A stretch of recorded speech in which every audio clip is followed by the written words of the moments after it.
Hello there, I'm here at the Dockers Club in Leith in Scotland to speak to a man whose writing defined an entire generation.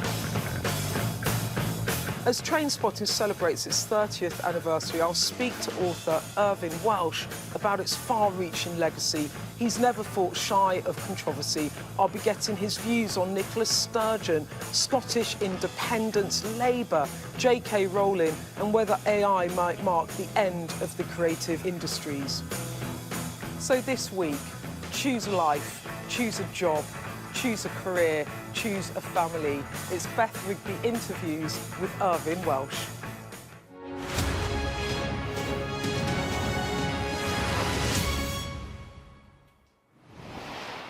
Irvin, thanks for joining us today. It's a real pleasure to be here. Now, you have lived in London, Miami, Chicago. You've enjoyed global fame, but we're here in Scotland, near Edinburgh.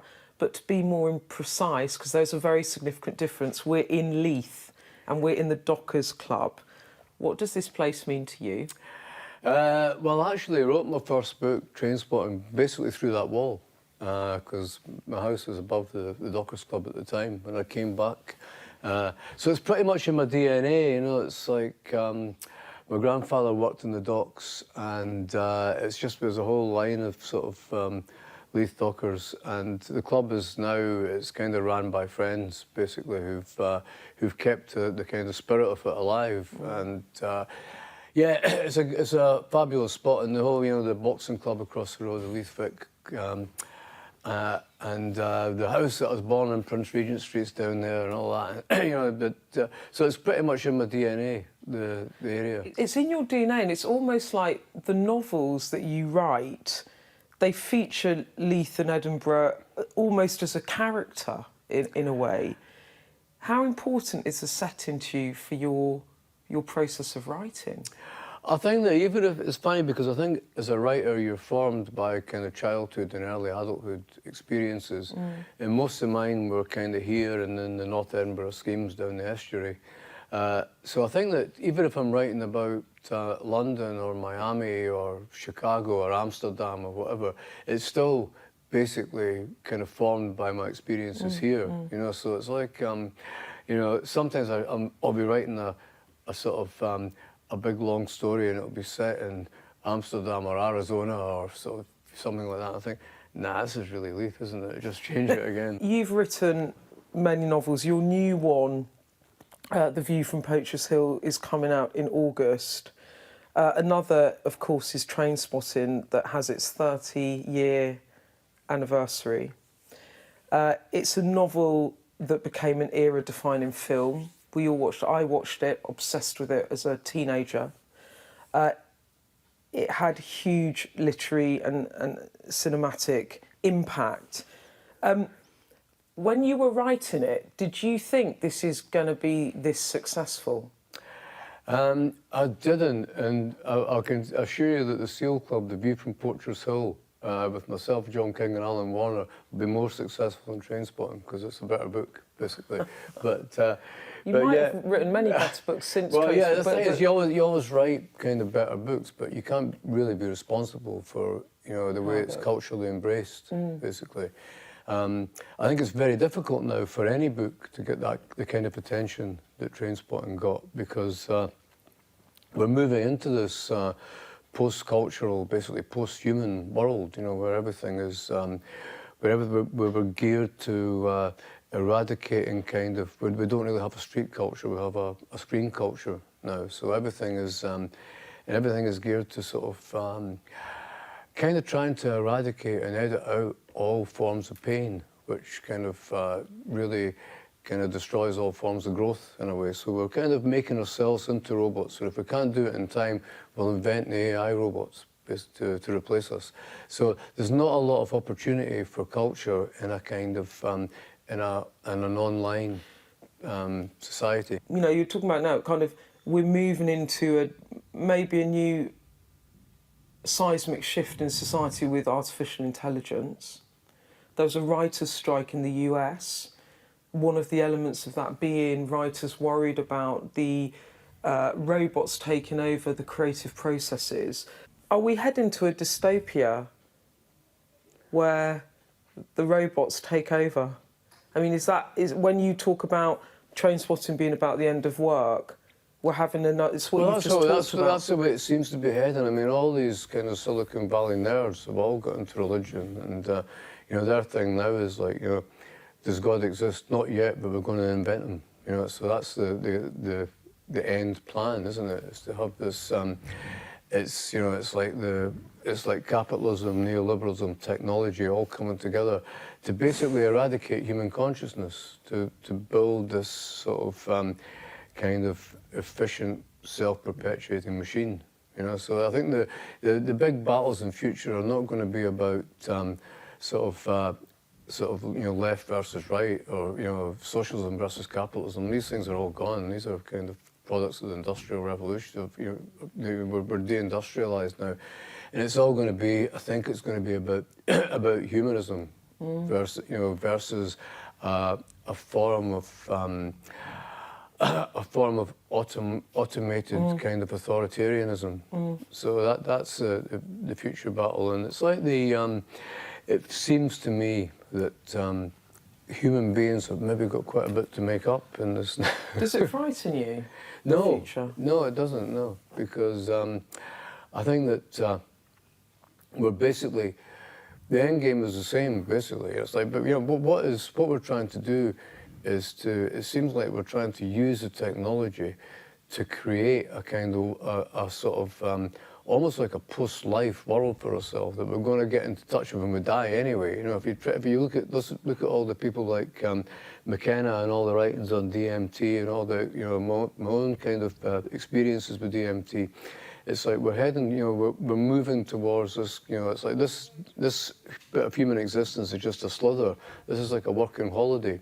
We should be enjoying the working holiday and all its kind of sort of confusion and frailties, and, you know, instead of trying to replicate some kind of utopianistic kind of sort of post-life experience, which is going to come to us anyway, hopefully. You're obviously a very political person, and you do see patterns then in society from 30 years ago to now. I think now what's been exposed is that all the institutions that we have are from another time, basically. You know, they're sort of. I mean, we have kind of this whole idea that we still have everything's geared to servicing an imperialist society. You know, like the public schools, the House of Lords, the royal family.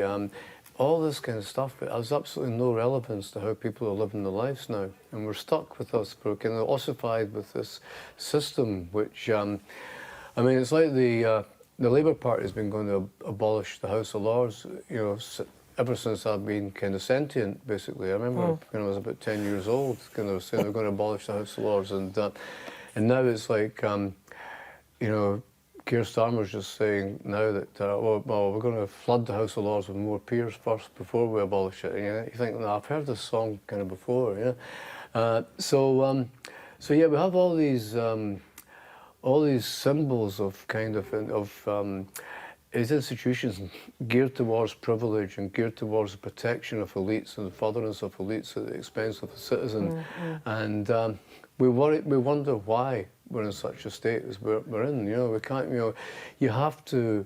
I think it's we need some kind of massive seismic reform in order to create a system. You know, and everybody's always talking about designing lives and designing life. Design a political system that works for the country. So, if Irvine Welsh was PM, you'd abolish the lot. Well, what I would, yes, I'd abolish the. I would keep the House of Commons. I would abolish voting. I would abolish the House of Lords. I'd abolish the royal family. Just all the things that you don't need. I'd abolish the public schools. Get rid of them. Yes, have one school for everybody, basically, and have as much diversity within these schools as possible, and let kids do what they want. But I would have lotteries instead of elections. I would have like 650 people would be, for a lottery ticket, would become the MPs, and out of them 40 would become, from a lottery of 650, would become the the cabinet, and from that 40, one would become Prime Minister. So when Nicola Sturgeon sort of said that she sort of, and they said that they supported the Queen being the head of state, and well, that's the thing. I mean, you? that's yeah. I mean, that's what it actually was. It was kind of there was no real attempt to make these radical changes that might have got After people the Queen interested. died. Yeah, that was the opportunity to really kind of revitalise, you know, the democracies of these islands. But do you think the fact that that did not rise up at all was a reflection of the fact that the islands and the people wanted the institution to continue? I don't think they do want any. I don't think they really know. I don't think anybody really knows. This is the point, that we're all kind of we're in a situation where we're all pretty blind, and we don't really have any. I don't think. I think it's worse than the, you know. I don't think people are partisan for or against these things. I just think they can't be bothered now. You know, people regard politics as entertainment. They don't really see politicians as kind of doing anything for them or able to change their lives. I mean, you look at the same. I mean, Sunak and Starmer just seem to have exactly the same policies, and there's no concept of changing anything for the benefit of the citizens. You voted for independence in 2014.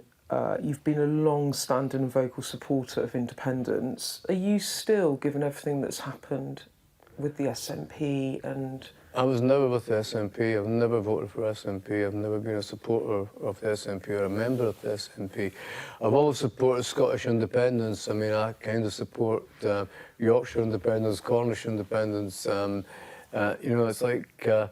I mean, I think that I just believe that it's time to break up these kind of monolithic unitary governments. And you still believe that? Still believe it more than ever. I think it's, you know, I think everything's become more manifest than ever, and I don't think you can have I don't think that a neoliberal party like the SNP is, like Labour is, like the Conservatives or like Liberal Democrats are, they're not going to affect that kind of change, because I think that the great tragedy of British politics is that the centre has become radicalised. Not that, you know, you always expect the right and the left to become radicalised, but the centre has become radicalised with its embrace of neoliberalism. I think the centre has to embrace social democracy, or even one nation Toryism again. I think the centre has to sort of to become radical. Do you think in your lifetime that there will be Scottish independence?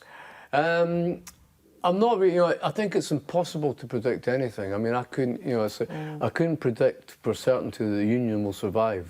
I can't predict for certainty there'll be Scottish independence or Welsh independence or Cornish independence, or London as independence as a city-state or whatever. You know, you don't really know what kind of model of governments is going to sort of happen. But I think that the old imperialist nation-state isn't serving the citizens well, and I think it has to go, basically. But surely Scottish independence... I know that you clearly don't sort of agree with institutions, so you don't necessarily think that a kind of the way our political systems work at the moment affects any change at all. But it seems to me that the only way to independence is SNP success at the ballot box. That's the route through. But they've had success at the ballot box, and there's an impasse. I mean, it's a bit like you know, the situation in Spain. You know, if the Catalan situation, if it's like they've moved from, the British government have kind of moved from this, well, let's give them what they want. If they want a referendum, we'll give them it. And then because it was the expectation that they wouldn't lose. Now the expectation is that they will lose. So it's like that kind of, we can't have this happening. It's back to this unitary state and this you know, we're ordained into this kind of nation state. So how do you get there? Well, I don't think. I mean, to me, it's like anything. The objective has got to be about the extension of democracy and the empowerment of people at a local level. And, you know, I'm kind of agnostic as to whether that happens. You know, with global or with European or with British or with Scottish or with kind of local governmental kind of things. You know, I mean, I think that it's like the institutions aren't important. I don't care whether this place is kind of called a Scottish Republic or whether this place is called a British Republic or a European Republic. Irvin, how do you see Scotland getting to independence if it's not through the SNP winning winning big in Westminster and then forcing a, you know, like the routes that you could imagine in the medium term? Yeah, but I mean, do you think there is no through route. Public protest? I think it has to be through public process. It has to be through civil disobedience. It has to be through. But I think that these things are going to work hand in hand with other forms of public protest and civil disobedience as well. You know, it's like the whole kind of issues. You know, issues like the kind of, you know, the incredible kind of growth of inequality, the growth of poverty, the fuel crisis, cost of living crisis, climate change. All of these things are going to coalesce and sort of and cross-fertilise with each other because we can't. You know, it's like.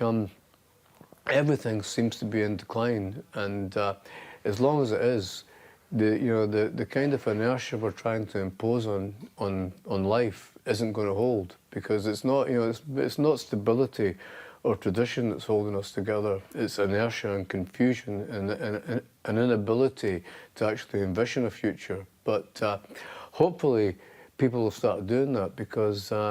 We're in a very desperate situation now, I think. We're getting to an increasingly desperate situation where our hand will be forced. So you think there could be... You think in the end Scots will take to the streets? I don't think it's taken to the streets, but I think there's certain things like...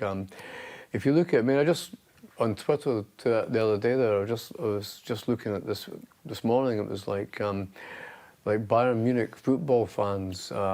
kind of protested against the club's involvement with Qatar Airlines, and I think I think things like that, campaigns like that affect advertisement and consciousness, and what people choose to do with the money, where they choose to invest, and I think like kind of sort of boycotts of those kind of institutions and companies and all that are kind of hostile to independence and all that kind of stuff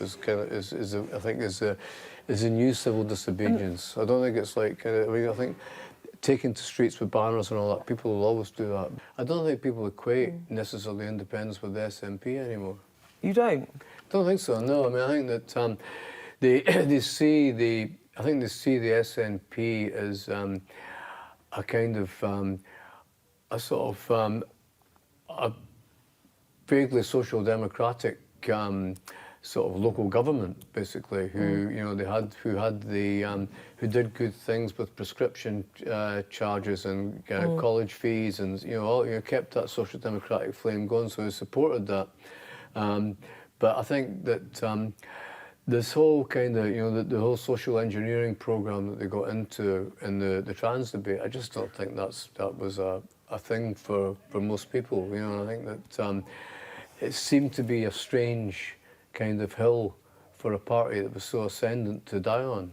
I mean, she would have argued she was trying to protect minority groups' rights in a progressive country. Yeah, but you can't. But the thing is, I think that you can't. I think the idea that you can't build a country. I think it showed the limits of. The idea that you can build a country with the institutions that you have, with the paltry institutions that you've had, which is about 8% of the functions of government, is nonsense. And I think it was shown, these limitations were shown, and I think that because of that, people thought, well, you keep your eye on the ball of independence, and then we can have a healthy debate about which type of country we want to build, But you can't impose a view of a country you want to build on a country that doesn't really exist as a state yet. Did you feel disappointed about what happened to her? Did you regret it for her? Or did you just think, what an incredible implosion? I mean, what did you think? I thought incredible implosion, really, and I sort of, but I also felt that a lot of that was to do with the limits of that kind of model of independence. just on this issue as well of culture wars, I mean, you included a trans character in the Long Knives storyline. It's an area that many high-profile individuals seek to avoid because of the toxicity. We've talked, touched on this, the toxicity around the debate, the way in which it can really damage people's careers or put a target on their back. You chose not to. You chose to explore that area. Yeah, I think you have to. I think you have to look at you have to, as a writer, you have to take on kind of everything that's coming. You have to be interested in it. And to me, it's about trying to learn what's going on. It's like trying to learn through fiction, through creating characters, to explore all those different themes. I mean, the first time I ever had a sensitivity reader for the last book, The Long Knives, which had trans characters, and I thought, I'm not gonna like this at all. This is like censorship. I'm against this. And the trans sensitivity reader was absolutely brilliant. It was just I completely didn't. I completely had the wrong end of the stick, basically, and that they wanted to make the book as good and as authentic as possible, and they were incredibly supportive, and they did make they did help to make the book better. Why do you have a trans sensitive? Why do you even have a trans? I think the reason was is because it's such an evolving and new thing. There's almost like you no might have written something wrong that means you end up being cancelled. For example. Well, it wasn't so much about being cancelled, but what you don't want to do is to write something that is kind of hurtful or wounding to people and is misrepresenting them. So you want to have there's all sorts of different trans experiences, so you want to have as many of them in, if you like, as possible. Because it's not the culture of it all is so new that archetypes haven't been established yet like they have in other areas. So you have to have an antennae for that, and you have to listen to people, and you have to research, and you have to keep an open mind about the whole thing. So what do you think about J.K. Rowling and her experience in that her concerns around women's rights when they come up against trans rights? She's been called transphobic for raising those concerns. She's been cancelled in places, pilloried for it. What do you? But I mean, do you feel sympathy for her? Yeah. She's not. It's like there's. I think that as people do agree on the enemy for just about everybody is kind of violent misogyny, is violent misogynistic characters, and it doesn't matter whether a violent misogynistic man is wearing a suit or a Stone Island jacket or a dress. You know what I mean? It doesn't make, there's still a threat and a menace to women, and it doesn't matter what they call themselves. So you have to take that reality into account. You can't throw 50% of the people under the bus to advance the rights of maybe kind of 0.1, but you have to try to advance the rights of any kind of oppressed minority, And do you think Nicola Sturgeon forgot that? Well, I think that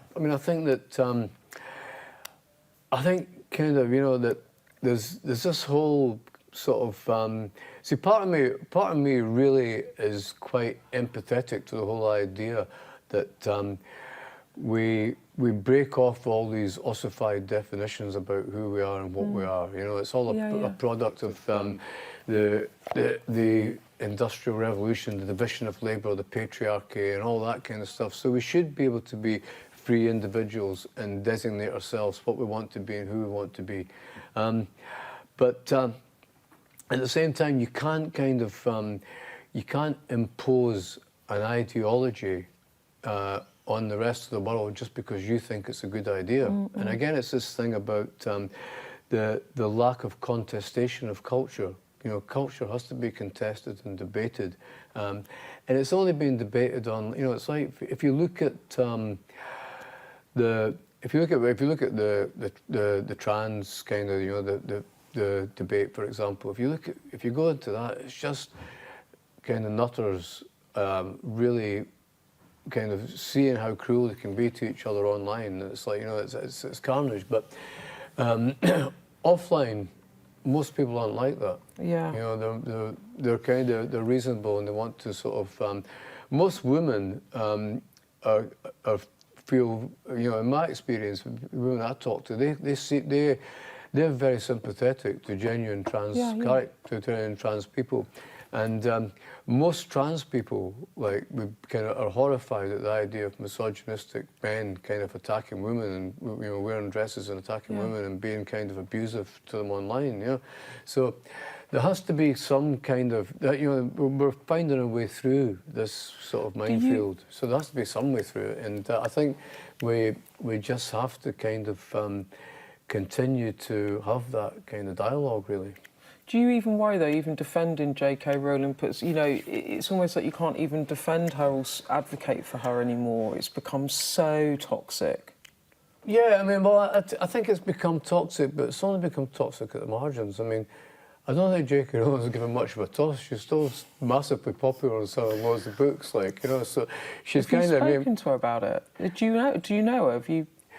Yeah, I mean, I don't know that well, and I've kind of we've chatted about, but just very, very generally, you know. And I mean, I think it's, you know, I mean, I've kind of got tremendous respect for her for kind of sticking to her guns, and it's like a lot of other women like Suzanne Moore and people, you know, they've kind of they've stuck to their guns. But again, it's like you want to see. You know, you want to see people that, you know, I've worked with on crime, people like Rebecca Root, who's a fantastic actor. Like, you want to see people like that who've had that kind of experience being represented and looked after and taken care of, and not kind of, it would be, people like that are just so far away from the archetype of the misogynistic predator in the dress and all that, you know, and these are archetypes, and they are, you know, and they are extreme cases, but, you know, there's like, but the climate of fear that kind of thing creates, like, you know, and it's like you kind of, in the culture of narcissistic entitlement, particularly amongst men who feel that they've been left behind and feel that, you know, they are, you know, people in that position are dangerous to women. Okay, well, look, thank you so much for the tour de force. My pleasure, Beth. Well, I hope you enjoyed that fascinating and far-ranging conversation with Irvine Welsh. If you scan the QR code on your screen right now, you can listen to the Beth Rigby Interviews podcast. Each week I take a look at the highlights of my interview, and there are some extra bits and pieces in there too, all about politics, of course. That'll be on the Sky News app or wherever you get your podcasts. Well, that's all from this week's show from Scotland. Thanks for watching.